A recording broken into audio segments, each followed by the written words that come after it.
अत्यंत सुंदर विषय है यहाँ पर। शुद्ध भक्त सिर्फ सुनकर ही संतुष्ट नहीं होते। ध्यान से सुनिए, ये हम सब के लिए है, आप सब के लिए है।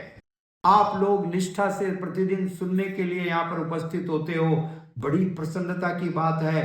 परंतु यह सुनिए ध्यान से, शुद्ध भक्त सिर्फ सुन करके ही संतुष्ट नहीं होते, वे भगवान के गुणों का गुणगान भी करना चाहते हैं। यदि श्रवण पूर्ण होगा तो कीर्तन करने की उत्कट इच्छा जागेगी। इसलिए इसलिए उन भगवान के बारे में निरंतर धारा प्रवाह बोलिए, तब जाके हृदय संतुष्टि का अनुभव करेगा। Then only you will experience great satisfaction, contentment in the life. तब आपको जीवन में पूर्ण संतुष्टि की अनुभव होगा। ब्रह्मभूत प्रसन्नात्मा न सोचती न कांक्षति। You will experience great satisfaction, complete satisfaction, even if the house is not completed, even if you could not become the Prime Minister of India, even if you could not become the Miss World or whatever, but you will experience great satisfaction. This is for sure. इसलिए भगवान के गुणों का गुणगान कीजिए। जब तक भी शरीर के अंदर प्राण है, समझ रहे हैं, आज इस कलयुग में बहुत बड़ी कृपा है कलयुग की, इतना आशीर्वाद है कलयुग का। देखिए टेक्नोलॉजी इतनी डेवलप हो गई, बूढ़े से बूढ़ा व्यक्ति जो चलने फिरने में सक्षम नहीं है, वो भी घर में बैठ के भी प्रचार कर सकता है। आप कोई भी हो, भले ही रोमा माता हो जिनके पांव में तकलीफ है, भले ही स्तोत्रमाला माता जी हो जो इतनी वृद्ध हो गई है, या भले ही विजय लक्ष्मी बलिजा माता हो, आई कैन नॉट मूव प्रभु, but whether you can move और do not move, there is enough facility, enough opportunity, और ज्यादा अपॉर्चुनिटी है। बुरे सौदे का अच्छा उपयोग कीजिए। यह दुख की बात है कि हम चल फिर नहीं पा रहे, परंतु चूंकि हम चल फिर नहीं पा रहे तो अब हमारा समय समाज और संबंधी और परिजनों के बीच में जाने से बच गया, व्यर्थ होने से बच गया। अब हम पूरे समय बैठ करके सिर्फ एकमात्र भगवान की कथाओं की चर्चा करेंगे।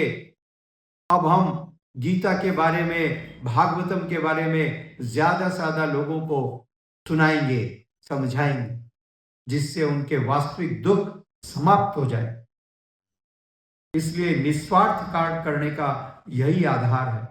ब्रह्मा जी ने कहा, तुमने जैसा सोचा उसमें कोई आश्चर्य की बात नहीं है, क्योंकि साधारण रूप से सभी ऐसा ही सोचते हैं कि मैं ब्रह्मा ही सर्वश्रेष्ठ हूं।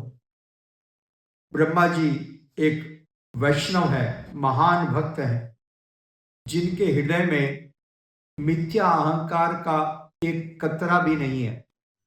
इसलिए उनमें यह साहस है कि जब नारद जी उनको पूरा सम्मान दे रहे हैं, उनको सृष्टि का कर्ता मान रहे हैं, उनको सृष्टि की सबसे बड़ी पदवी प्रदान कर रहे हैं, परंतु ब्रह्मा जी ने स्पष्ट रूप से बतलाया, देखो नारद, इस भ्रम में मत रहो, इसमें मेरी कोई योग्यता और महानता नहीं है। I am not great. Not great. This is all because of the mercy of the supreme great master Sri Krishna.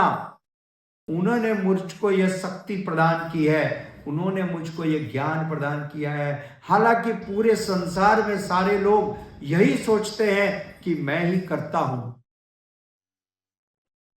This is the symptom of a great Vaishnava. He will never claim that this is mine. He will honestly and proudly declare, by the mercy of my Guru Maharaj, he will proudly declare, by the mercy of my Guru Maharaj, I got this knowledge, and by his mercy I am sharing this with you. So we find the life of Lord Brahma. आगे श्रील प्रभुपाद जी ने स्पष्ट किया, लोग इस संसार में कुएं के मेंढक के समान हैं। They have very limited conditioned understanding and mindset. जिस प्रकार से कुएं का मेंढक सिर्फ उसको अपने उस जलाशय के बारे में मालूम है, समुद्र के बारे में उसकी कोई कल्पना नहीं है। जब लोगों ने उसको समुद्र के बारे में समझाने का प्रयास किया तो वह भ्रमित हो गया और वो इस बात की कल्पना नहीं कर पा रहा था कि समुद्र आखिर कितना विशाल होता है।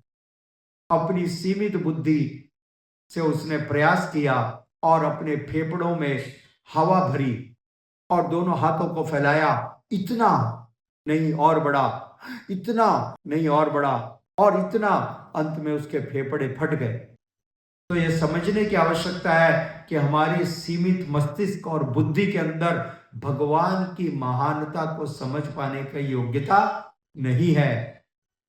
भगवान कितने महान है, यो वेति तत्वतः, यह जानने की आवश्यकता है। पुनः श्री प्रभुपाद जी ने इस बात को स्पष्ट किया, मूर्ख लोग, कम बुद्धि के लोग अपनी अल्प बुद्धि के कारण किसी भी व्यक्ति का जो थोड़ा प्रभावशाली है, शक्तिशाली है, तुरंत उसकी तुलना भगवान के साथ करने लगते हैं। आप तो मेरे लिए भगवान के जैसे हैं।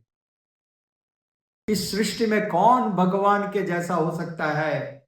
जिनके शरीर के एक रोमकूप से, एक रोम छिद्र से आप 2 घंटे दौड़ते हो तो आपके शरीर के रोमकूप से एक बूंद पसीने की निकलती है, एक बूंद। और उन भगवान के रोमकूप से दूध का महासागर, क्षीर सागर प्रकट होता है। समझ में आ रहा है? उनके निश्वास प्रश्वास से अनेक विश्व ब्रह्मांड प्रकट हो जाते हैं और लय हो जाते हैं।